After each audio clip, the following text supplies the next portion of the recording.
Chad, we have reports of large, dangerous beasts roaming the campus. Is there any truth to this? Well, Jamie, as it turns out, there may be some truth to those rumors. If you take a look down here, I've come across these enormous, giant footprints, and they're leading to what I've been told is building number 2 over here at the HCC campus. Let's go check it out. Let's do a bit of investigations. We might find some truth to this.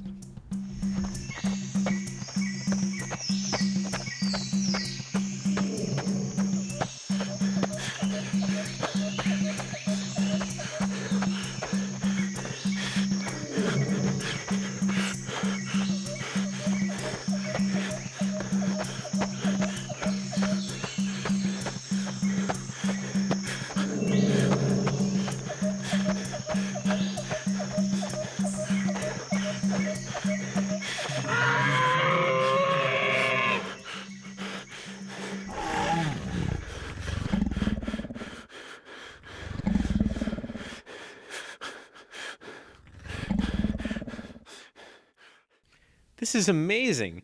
It's a dinosaur exhibit in the middle of Honolulu Community College. Now joining me is Professor John Chen, who maybe can shed some light on all this. Hey, Chad. Hey. Nice meeting you. Let me welcome you folks to Honolulu Community College and our dinosaur exhibit, which is almost 20 years old, or plus or minus 2 years. And I've been associated with this exhibit since before opening day because I helped put the whole thing together along with a bunch of other volunteers and whatnot. So directly behind me, we have a Tyrannosaurus Rex head. This is actually a sculpted model, and it was made by Dynamation, which I believe is probably still in business. They display moving dinosaurs across the country at special shows. We purchased this from Dynamation after their show at what used to be Paradise Park up in the back of Manoa Valley. So they graciously agreed to sell it to us rather than packing it up and carting it all the way back to the mainland. The original exhibit consisted of the T-Rex skull as well as the Triceratops skull and then also a Stegosaurus complete skeleton. All of these are replicas that were cast at the American Museum of Natural History. We purchased them, and they were shipped in several crates on board a ship from New York through the Panama Canal and out here to Hawaii. The Tyrannosaurus Rex skull, that's the one that's actually on display, the real one, at the American Museum of Natural History in New York City. This is the original type skull for Tyrannosaurus Rex, and all other T-Rexes, their skulls are compared back to this particular one. Now, let me also show you and talk about some of the items that we have down below, because we've augmented this display with all kinds of contributions over the years. And so what we have on the left side here are a bunch of little dinosaur eggs with sculpted babies on the inside. These are about the most accurate as you can possibly get because they're based upon the actual sizes of the original eggs. We also have a Deinonychus model, which happens to be my favorite dinosaur. That's the clawed raptor, larger versions of which showed up in Jurassic Park. But the original Deinonychus was only about 10 feet long and stood about 4 feet tall at the shoulder. It wasn't as large as the ones in Jurassic Park. And we also have at the very end of the exhibit, we have a donation of a saber-toothed tiger skull that actually has nothing to do with dinosaurs, since saber-toothed tigers didn't appear until 50 million years after the dinosaurs became extinct. But still, it was a donation from one of our faculty members here. Behind me now, we have the full Stegosaurus skeleton. A couple of fascinating stories about this skeleton. This came shipped in nothing but little bits and pieces. The only thing that came in one piece was the actual neck running from the head all the way down to where the hip is, the backbone. And then the second piece was the tail, which runs from the hip all the way to the tip of the tail. Those were the only whole pieces. Everything else we had to put together.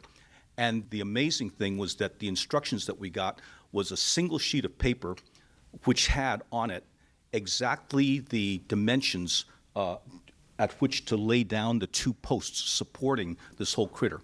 So we had to figure out how to put the whole thing together without any other directions. It was really quite a challenge, and it was a lot of fun too. A couple interesting things about Stegosaurus. Amazingly, It has an incredibly tiny head for an animal with a body this size. You have to realize that between its elbows and its knees, there would have been this huge belly or opu. So with that little tiny head and those little tiny teeth, he probably spent most of his time just basically munching away at vegetation. Also, absolutely no one has any idea how the plates on Stegosaurus's back were actually arranged. There's all kinds of different arrangements that people come up with, but it's just a best guess. It's an estimate. It's aesthetically pleasing to some people, but no one really knows exactly how the plates were arranged on Stego's back, and no one really knows if there was skin covering over the plates or if the plates were actually really just bony and whatnot. Final thing. The stego that we have here is on display the old-fashioned way. If you notice the tail is dragging on the ground at the very back. All of you folks have seen the modern view of Stegosaurus. It's now strongly believed by every paleontologist that stegos had enough musculature to hold their tails straight out. And the reason why we can't correct the mistake on this is because the tail is cast solid one piece of essentially fiberglass, and no one has the time nor expertise to take this whole thing down, separate all the pieces, and then reassemble the tail in one piece straight out. Now, along with all these dinosaur bone replicas, I also see this wonderful mural back here. What can you tell me about that? This mural is actually a second mural because we had another one when the exhibit was in a different location. This mural was painted by Keith Kruger, who is a fossil dealer here in town. This was a labor of love for Keith. He put in almost 6 months doing the entire mural, and he made sure that all the vegetation is accurate and the animals in the background are the type of animals that belong in the Jurassic. So it's an incredible mural, and it really adds a whole new dimension to the entire exhibit. Wow, we were really lucky to get in here, but how can anybody else, get the chance to check this thing out?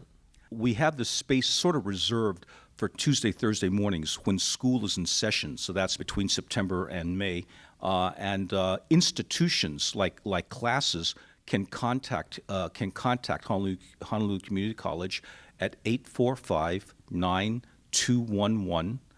Unfortunately, we can't just leave it open for the general public to come walking through. So it's just a matter of essentially having a guided tour given by several of us different faculty members during the regular school year. And once again, it's only on Tuesday, Thursday mornings because we have to work these hours into our own teaching schedule. Thank you, Professor Chen, for taking the time to show us around this amazing exhibit. You're more than welcome, Chad.